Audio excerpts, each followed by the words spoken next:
आप देख रहे हैं पब्लिक समाचार, पब्लिक के हक में। मालेगांव असेंबली इलेक्शन 2024 का प्रचार चल रहा है। 20 नवंबर को वोटिंग है और शहर में तब्दीली की एक लहर है। हम जो है आज की प्रेस कॉन्फ्रेंस शान की गारंटी, हम अगले 5 साल में क्या करने वाले हैं, ये शान की गारंटी बोलकर हम मालेगांव शहरियान के सामने रख रहे हैं। हमेशा इलेक्शन में ये होता है कि मैनिफेस्टो पार्टी भी अपना जारी करती है, उम्मीदवार भी अपना जारी करता है। इससे पहले हमने भी हमारा मैनिफेस्टो ही जारी किया, मगर 2019 एक ऐसा इलेक्शन रहा जिसका मैनिफेस्टो पे काम सबसे ज़्यादा हमने किया, पार्टी के लोगों ने किया। और जिस उम्मीदवार के लिए किया उससे ये उम्मीद थी कि अगर 10% भी, क्योंकि उस वक्त भी लोग बोला करते थे कि मौजूदा एमएलए काम नहीं करते, मगर हमने उस वक्त जो मैनिफेस्टो उनके लिए तैयार किया था इस उम्मीद के साथ किया था कि 10% भी अगर वो काम किए तो मालेगांव शहर में एक अच्छा काम हो सकेगा। मगर उस पर अब मैं ज़्यादा इसलिए नहीं बोलूँगा कि मौजूदा एमएलए मुफ्ती इस्माइल साहब खुद अपनी एक प्रेस कॉन्फ्रेंस में ये बात बोले कि उन्होंने मैनिफेस्टो पे काम नहीं किया। इसलिए हम चाहते थे कि आवाम जो है उसको कोई गारंटी दी जाए, कि उसको भरोसा बैठना चाहिए कि काम किया जा सकता है और कैसे किया जा सकता है। तो हमने कोशिश ये की है कि मसला क्या है, हमने बहुत जंबो जेट मैनिफेस्टो जैसा नहीं बनाया है। हम वही काम दिए हैं जो हम कर सकते हैं और हमारी कोशिश यही रही कि काम हम किस तरह से, मसला क्या है और उसको हम हल किस तरह करेंगे। इस तरह की बातें शान की गारंटी में दी गई। उसमें मैं चंद मिसालें दे सकता हूं कि प्राइमरी एजुकेशन जो है, जिसके ताल्लुक से 25 साल पहले ऐसा था कि प्राइमरी में पढ़े हुए लोग डॉक्टर, इंजीनियर, टीचर से बनते थे। यहाँ तक कि गल्फ़ कंट्रीज़ में भी आज प्राइमरी, मालेगांव प्राइमरी के पढ़े हुए लोग आज गल्फ़ कंट्रीज़ में भी नौकरी कर रहे हैं, जिनके फ़ोन वगैरह आते हैं। मगर आज यहाँ बैठा हुआ हर शख्स, मीडिया वाले भी और हम खुद भी उसी में हैं कि कोई अगर हमको बोल दे कि यार तुम्हारे बच्चे को प्राइमरी स्कूल में दाखिल करेंगे, तो मुझे नहीं लगता कि यहाँ बैठा हुआ कोई भी आदमी ये चाहेगा कि उसका बच्चा कॉरपोरेशन की प्राइमरी स्कूल में तालीम हासिल कर सके। ये हालत प्राइमरी एजुकेशन की आ गई और प्राइमरी एजुकेशन जो है वो तालीम का बुनियादी एजुकेशन है और गरीब के लिए प्राइमरी स्कूल ही सबसे बेहतर है। मैं यहाँ तक मानता हूँ कि शान हिंद है, वो खुद भी प्राइवेट संस्था के ज़रिए स्कूलें चलाती हैं। रिजवान सर यहाँ बैठे हैं, वो खुद एक प्राइवेट संस्था में एक प्रोफेसर हैं। मगर प्राइमरी में जो सरकार खर्च करती है वो प्राइवेट से ज़्यादा प्राइमरी में खर्च करती है। मगर ये हमारे शहर के लीडरान की नाकामी है कि इंफ्रास्ट्रक्चर से लेकर सब कुछ तबाह कर दिया गया। और 1999 में शेख रशीद साहब जब आए, उसके बाद से उन्होंने प्राइमरी एजुकेशन को धीरे धीरे ख़त्म किया और उसको कमर्शियल करने की कोशिश किया। और कमर्शियल भी अपने खुद के मुफाद के लिए कई हॉल बना दिए गए, कहीं शॉपिंग बना दी गई, इल्लीगल तरीके से कई जगह पर ऐसा कब्जा कर लिया गया जहाँ पर मनसियात और गुंडागर्दी करने वाले लोग वहाँ जमा होने लगे। हमने ये कोशिश की है कि प्राइमरी एजुकेशन जो है, शहर में 13 ऐसे कैंपस हैं मालेगांव शहर में जिसे अच्छी तालीम के लिए बनाया जा सकता है। कुछ 60 प्राइमरी स्कूलें अलग अलग हिस्से में चलती है, तो हम कोशिश ये करेंगे कि वो 13 कैंपस में वो सारी स्कूलों को लेकर आ जाएं और वहाँ पर एक अच्छा इंफ्रास्ट्रक्चर खड़ा करें, जैसे रईस शेख साहब ने भिवंडी में किया, और एक अच्छी तालीम बुनियादी वहाँ पर लोगों को दी जा सके। तो एक ऐसा हमारे पास एक अमली तौर पर करने के लिए काम है, उसके लिए हमारे पास टीम है। तो ये एक तालीम की बात हो गई। दूसरा, मालेगांव शहर में आज इलेक्शन के कैंपेनिंग में कोई ट्रैफिक की बात नहीं बोल रहा है, जबकि हम ऐसा मानते हैं कि आज बहुत बड़ा मसला मालेगांव शहर में चलने के लिए ट्रैफिक का है और लोग उसमें परेशान हैं। और ये मसला इसलिए खड़ा हुआ कि शहर में जितने भी इन 25 सालों में कोई नया रास्ता नहीं बनाया गया, जबकि होना ये चाहिए था कि एक नया रास्ता बने, मगर कोई भी नया रास्ता नहीं बनाया गया। हमने एक रास्ता जो था 14 नंबर स्कूल के पास, हम कोई पावर में नहीं है, मगर एक रास्ता आप देख सकते हो, अभी भी एक शानदार रास्ता लाइट वगैरह के साथ वहाँ पर काम आखिरी मरहले में है। ऐसे ही जो समाजवादी ऑफिस आगरा रोड के सामने दगड़ू ऑयल मिल है, वहाँ का मेरा 90% पेपर वर्क मुकम्मल हो गया है। वो रास्ता अगर खुलेगा तो वो जाएगा कब्रस्तान के पीछे का जो गेट है वहाँ पर निकलेगा, और जब वो रास्ता निकलेगा तो मिर्ज़ा गालिब रोड का जो ट्रैफिक है वो अपने आप कंट्रोल हो जाएगा। आज मिर्ज़ा गालिब रोड को हम कोई चौड़ा नहीं कर सकते, उसको कुछ नया नहीं बना सकते, वो अब रोड वैसे ही रहेगा। हर शहर में वैसे ही होता, पुरानी जो शहर हो जाता है तो नए रास्ते तलाश करना पड़ते हैं। तो ऐसे कई 10 रास्ते हैं, ये उपकार सिनेमा के पास का रास्ता है, ऐसे बहुत से रास्ते हमारे पास हैं जो हमने लिस्ट में लिया है, जिसके ऊपर हम लोग काम करेंगे कि ऐसे रास्ते खोले जाएं। मेडिकल हेल्थ के ताल्लुक से मालेगांव शहर में एक जनरल हॉस्पिटल तो बना, मगर उसे आज भी सिविल हॉस्पिटल का दर्जा नहीं है। वो नासिक सिविल हॉस्पिटल के मातहत चलता है, और ये बोला जाता है कि मालेगांव ज़िला नहीं है। अगर वो सिविल हॉस्पिटल बन जाता तो एक सरकारी MBBS कॉलेज बन सकती थी, मगर ज़िला नहीं है। अब उसके बाद भी अमरनाथ कॉरपोरेशन जो है, वहाँ की जब हमने मालूमात ली है तो वहाँ पर वो भी ज़िला नहीं है। वहाँ आबादी 2,53,000 है। हमारी करीब करीब आबादी 10 लाख के करीब अगर सर्वे हुआ होता तो 10 लाख के करीब आबादी होती। तो वहाँ पर सिविल हॉस्पिटल है और MBBS कॉलेज भी है। तो हम कोशिश ये करेंगे कि ये जो सिविल हॉस्पिटल है इसको 500 बेड का हॉस्पिटल किसी तरीके से करके एक सरकारी MBBS कॉलेज बनाया जाए। जिस तरीके से अमरनाथ में अगर हो सकता है, जो ज़िला नहीं है, तो फिर मालेगांव में इतनी बड़ी आबादी होने के बाद वो मुमकिन है। हम वहाँ पे किस तरह से उन लोगों ने किया है उनसे बातचीत करके वो कोशिश करेंगे। इसी तरह कई बुनियादी मामले में हम गारंटी के साथ आवाम के सामने जा रहे हैं कि सनत का सवाल है, बिजली का जो सबसे बड़ा अहम सवाल है कि मुसलसल बिजली कंपनी जब से आई है वो मुसलसल लोगों को तकलीफ़ दे रही है। उनके लोग आते हैं, कनेक्शन काट देते हैं, और MD सूटअप, इस तरह की कई मसाइल में लोग घिरे हुए हैं। हम खुद ये बात इससे पहले भी जलसे में बोले हैं कि अगर हम चुनकर आए तो कलकत्ता कंपनी को कैसे कलकत्ता भेजना, उसके लिए हम कानूनी तौर पे जो कर सकते हैं, मगर हम हर बात कानूनी ही नहीं करेंगे। अगर उसके लिए हमको सियासी ताकत का इस्तेमाल करना पड़ा और ख़ास तौर से दबदबे का इस्तेमाल करना पड़ा, तो मैं हर बात बोल के नहीं बता सकता। लेकिन आवाम ये बात जानती है कि निहाली लोग जो है उनके पास कई रास्ते होते हैं। हम उन रास्तों का इस्तेमाल करके, हो सकता है कि वो रास्ता हमारे लिए कोई गलत हो करने के लिए, मगर जिस तरह का आज़ाब बुनकरों पे और पावर के कंज्यूमरों पे कलकत्ता कंपनी का है, तो हम उसको भी इस्तेमाल करेंगे। और इंशाअल्लाह उनको 5 साल अगर हमको चुन के दे दिए तो 5 साल के अंदर हम उनको इस शहर से भेज देंगे। बाकी सब बातें होते रहेंगी, 20 साल का एग्रीमेंट है, ये है वो है, हमको वो कैसे निपटना है वो हम गारंटी देते हैं कि हम ये काम करेंगे। इसी तरह मज़दूरों के ताल्लुक़ से कोई बात नहीं बोली जाती। मैं ये बात मानता हूँ कि अगर बांध काम मज़दूरों का बोर्ड बन रहा था, अगर उस वक्त मौजूदा MLA जो मालेगांव शहर जैसे पावर लूम सेंटर के MLA हैं, जो पावर लूम सेंटर के MLA के नाम से जाना जाता है मालेगांव का MLA, अगर उस वक्त वो अपनी बात रखते कि पावर लूम मज़दूरों के लिए भी एक बोर्ड बना दिया जाए। हमेशा ऐसा होता है कि सरकार, देखो कोई भी हो, कुछ काम हिकमत से किया जाता है कि एक चीज़ हो रही है तो तुम उसमें अपनी बात रख के अपनी बात मनवा लो। और मुमकिन है कि जब कोई चीज़ होती है तो सरकार को ना चाहते हुए भी करना पड़ती है। इसकी मिसाल रईस शेख साहब हैं, जो फ़िरका परस्त सरकार होने के बाद उन्होंने अपना एक स्टडी ग्रुप पावर लूम के लिए बनाया। मालेगांव शहर में पावर लूम परिषद हुई, उसके बाद कई मीटिंगें हुई, हम भी वो मीटिंग में थे, और आज वो सब्सिडी लोगों को उसमें मिल रही है।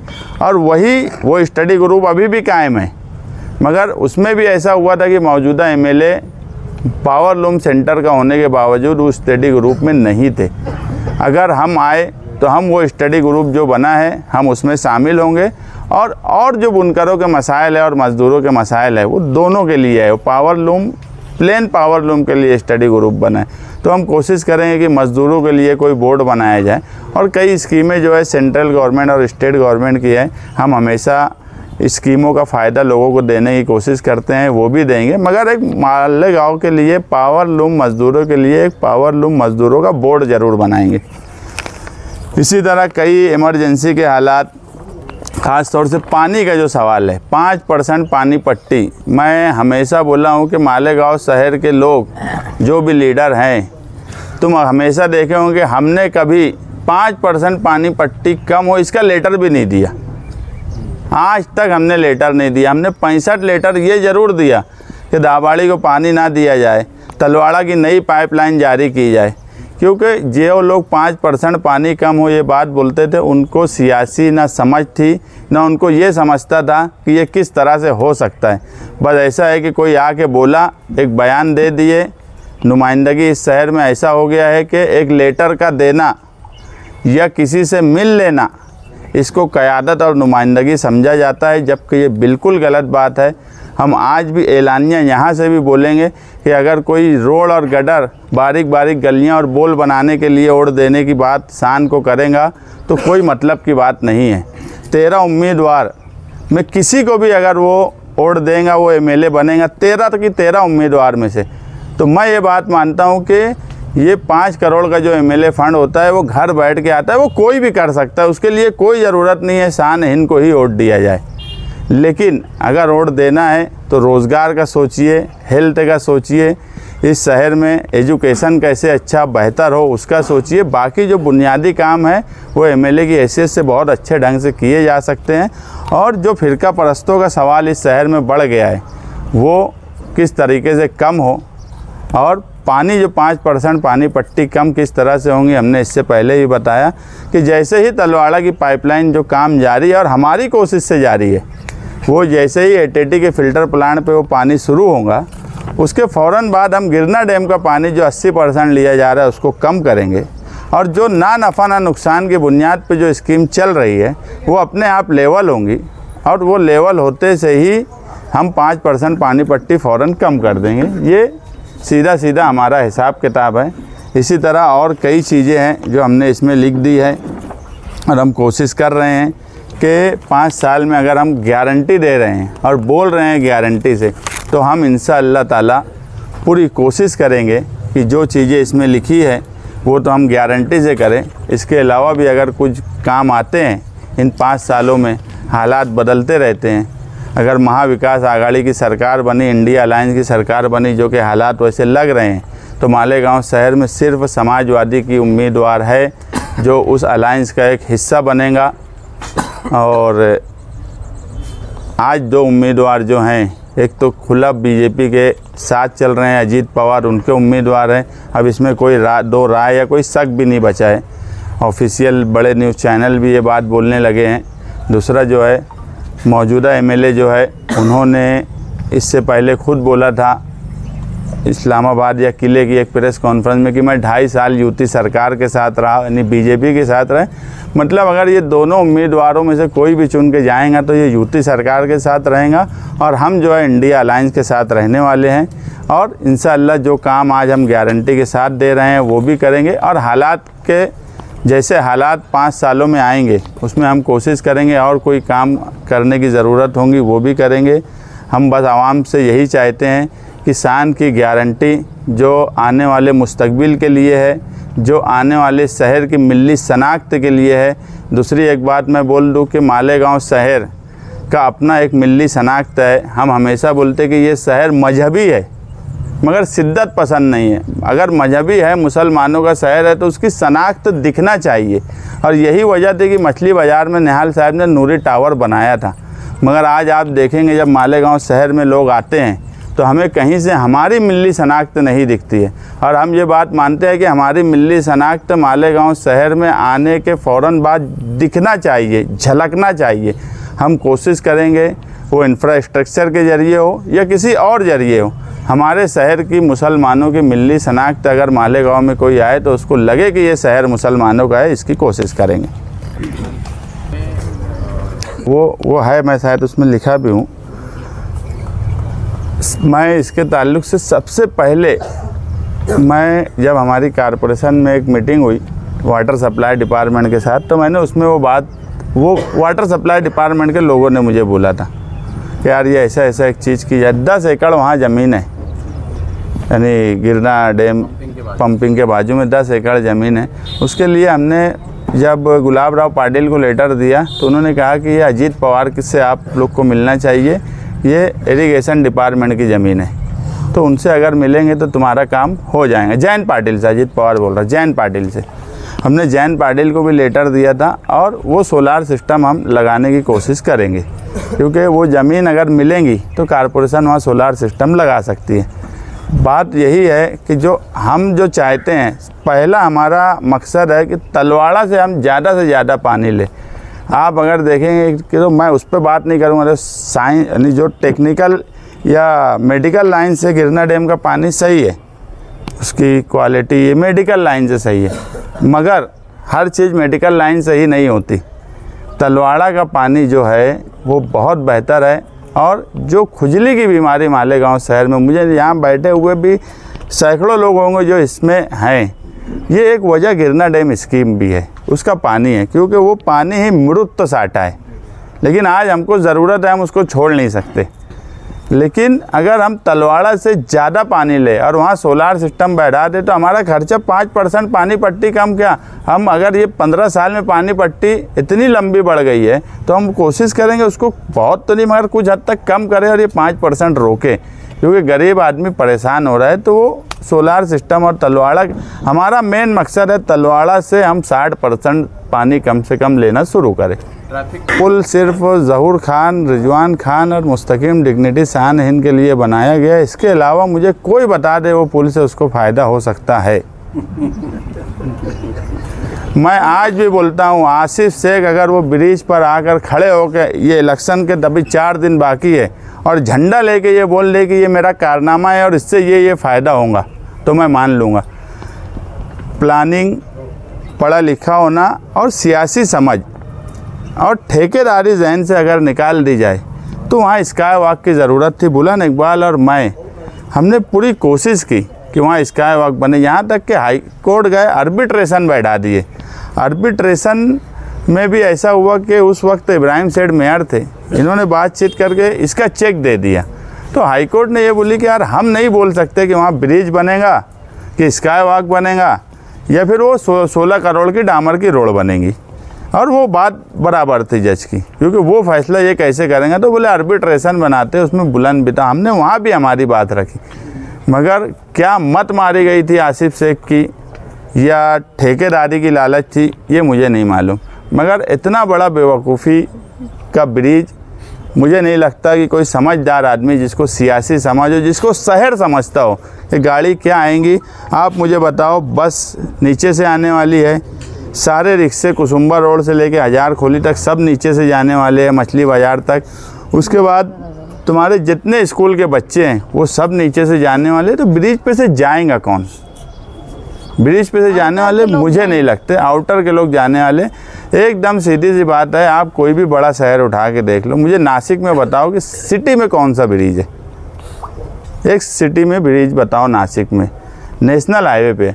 जब एक नेशनल हाईवे है जहाँ से बाईपास से गाड़ियाँ चली जाती है तो सिटी में कोई ब्रिज नहीं बनते, और बनते हैं तो उसको उस लाइन से बनाया जाता है। यहाँ स्काई वॉक की ज़रूरत थी मगर वो समझ उनकी नहीं थी।